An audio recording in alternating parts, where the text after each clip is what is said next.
শাৰদীয় দুৰ্গা পূজাৰ সকলোকে বহুত বহুত শুভেচ্ছা জনালোঁ আৰু আজি মহা অষ্টমী হয় তো অষ্টমী হয় যেতিয়া মন্দিৰত পূজা এভাগ কৰিব গ'লে যাবলৈ পালে বহুত বেছি ভাল লাগে আৰু সেইকাৰণে এতিয়া ওলাই আহিলোঁ এটা গুজৰাটী টেম্পুলত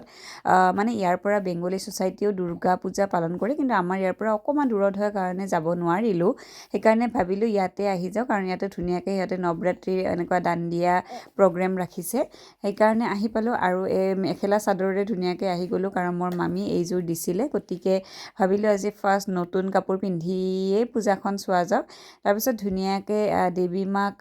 সেৱা অৰ্পণ কৰিলোঁ আৰু সঁচাকৈ মনটো কিমান বেছি এটা ভাল লাগে যে মন্দিৰত থাকিলে আৰু বহুখিনি মানুহ এতিয়া আহি পোৱা নাছিলে এতিয়া অলপ পিছতে দাণ্ডিয়া মানে প্ৰগ্ৰেম হ'ব গাৰুৱা আৰু ইমান ধুনীয়াকৈ সিহঁতে নাচি আছিলে মোৰ এনেকুৱা লাগিছিলে ময়ো গৈ নাচোঁ কিন্তু অকণমান বেবীয়ে মোৰ